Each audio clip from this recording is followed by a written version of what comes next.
Florida's top-rated television station. This is News Channel 5 at 5:30. Covering the economy tonight, a new report out showing a spike in foreclosure filings last month. They more than doubled in Palm Beach County from May figures, jumping to more than 1,000 filings. Now, that's way below the height of the foreclosure crisis 2 or 3 years ago, but are we seeing a new trend? Shari Olefson is a lawyer and author of Forclosure Nation. She joins us live tonight in our studio with some insight. Thank you for being with us. Sure, it's my pleasure, Michael. Break down the numbers. What do they say to you? Well, we can see a new trend now, which is an upward trend, because since about October of this past year, we've been seeing all categories of foreclosure filings going down, thanks in big part to the robo-signer crisis that we had.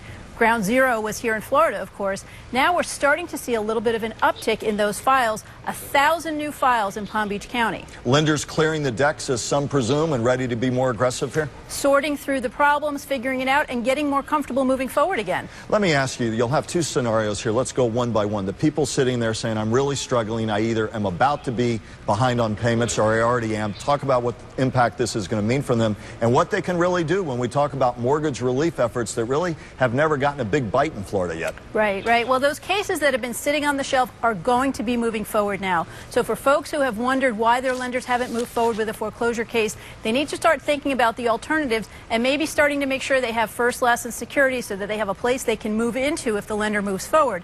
The good news is that there's been some good developments with the short sale procedures. So anyone who's interested in short selling their home will find it much easier to do. Those took effect June 1st, and that's a great option for folks who really just can't afford to stay where they're at. Mortgage modifications getting any real traction in your mind? Where do we need to go there? How adequate or inadequate in your mind?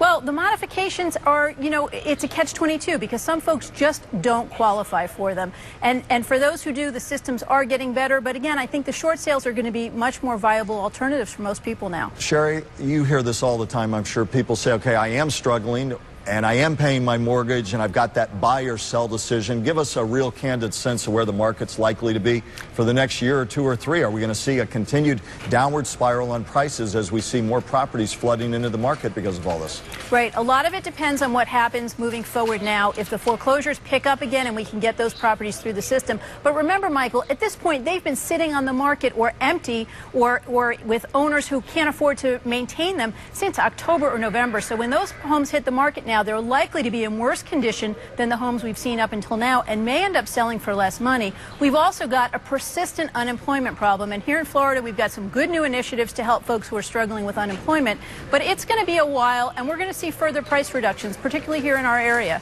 Shari Olefson, attorney and author of Forclosure Nation. As always, we thank you for your insight. Thanks. Take care. She's so knowledgeable. I just wish there was better news in general across the board. It's just still a rough housing market. Definitely is. And having to fix that jobs picture because ultimately that's going to be the driver of getting us out of here. But at any rate, how are you doing today, sir?